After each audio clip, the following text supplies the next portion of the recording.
amazing speech that he gave, I have a dream. Now let's just put it in the moment. A person who has the power to convince people to stand for a cause. Now, in that very moment, if that person is assassinated, that happened in history. When Martin Luther King was assassinated, Robert Kennedy, a close family member of the President Kennedy who was assassinated again, was moving towards Alabama. It was part of his presidential speech. He wanted to fight for being president, so he thought he will start from this very place. By the time when he was in his car, he received a call that Martin Luther King has been assassinated. Now the state of Alabama, the city in particular that he was going to, was predominantly black. Imagine the backlash that people would actually receive. Their leader has been assassinated, and a white person has just entered the neighborhood to give a speech. Ladies and gentlemen, my name is Komeil, and today I'm going to talk about speech and how your speech could be effective. So what happened when Robert Kennedy decided that he's going to continue with his speech regardless of all the situation that was going on? He stood still, he brought emotions in his speech, he was direct, but at the same time, he was initiating his speech. He was creating circumstances for people to understand the situation. And ever since that speech, in the very state, there are two statues.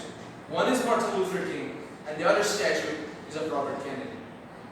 So thinking about that in history, when a person in the height of that moment could actually calm the entire people with one word, it dawned on me.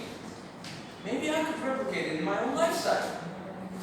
So when I was in university, I just actually fought for election as well, and I actually managed to win it. So right now, I'm heading a society. So my very first challenge, I have to execute an event. The problem is that you want to look for the triumph, so you have a vision. You've set this vision high, because during the presidential speech, you said that you're going to do this and you're going to do that. So being naive, I thought I'm going to do the exact same thing. I've made an agenda. I will have an event. I'll have sponsors over there. There will be food sponsor in that corner. I will make bags. There will be goodies. I make all the money. I can arrange everything. Very first step, I'm going to convince the chairman of my department who happened to be a faculty. So when I went there, the lights suddenly blinked on. I talked to the chairman that this is the plan. I will do this. I will do that. I will do that. The moment he disappeared, he just put his hand on the table. Stop. Don't waste my time. Just tell me what you want and get out of here. I have so many things to do. Over there, I just said, sir, this is the event, and that's it. And I went outside. When I went outside, I realized I gave way too much detail to my chairman.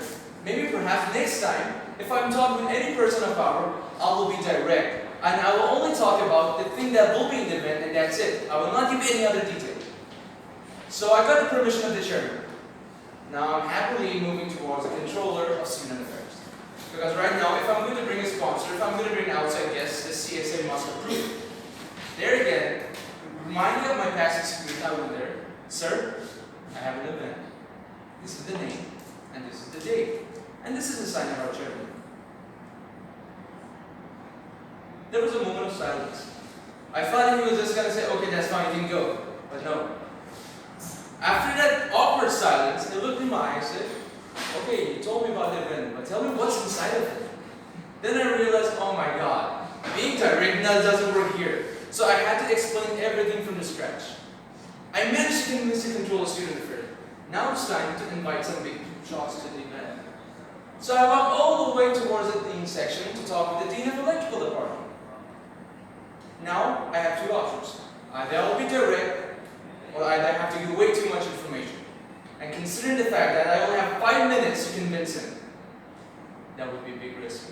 So I went in. At the very moment, I thought he was smiling. First he started, how are you doing, son? How's your classes going? Now I thought I have only 5 minutes, I have to do something, but he started the conversation, I have to stop this conversation. So after a few small talk, he said, okay son, now tell me what's your plan. So I told him, sir, first I tried to be direct, this is the event. Then I saw the face, nothing clicked. Then I gave some details, nothing clicked. Then he said, okay fine, you invited me, fine, I'm gonna come. Then I realized, oh my God, now I have faced 3 different And this guy, he only wants to have a small conversation, that was enough. So that was all done for me. Now it's come to inviting the final guest. I went all the way to the company called Schneider Electric, where I wanted to invite a guest from there. The very moment I entered, he had the plans, and he looked at everything, the details, why my bag was dirty, why I had tucked my shirt in that style. Then he said, "Son, sit down." So I started the conversation again. Right? First, I was direct. "Sir, we have this event at this date, and we want to invite you." Then I gave details. Then in the end, I tried to strike a conversation. That moment I realized that there's another group of people that they have a different style. He talked to me and he asked me about details. Now what kind of details? We're talking what are the number of audiences? What type of audience I'm going to have? If I'm going to talk with this kind of people, what are the red lines that I should not cross? And after that I realized, alright, I'm just going to do exactly what he wants. So I went back home, I executed it. And that was then that I realized that there are 4 different types of people, and there are 4 different ways to talk with them. The first one, some people consider things to be direct because they don't have time, and they only want one purpose and have a vision. So you have to be on precise, on point. Then there are people who are initiative. They want to have some conversation with you. They want to hear it from you, and they want to see how your things work. Then there's another group of people. They want details. They want details about every single possibility. And in the end, there's another group that they have to analyze all the possibilities. So that was my experience in organizing an event. And after that, I realized, when I'm talking to a person, if you scold me once, that's shame on you. And if I walk again in that room and you scold me twice, that's shame on you. Back to the Toastmaster, please.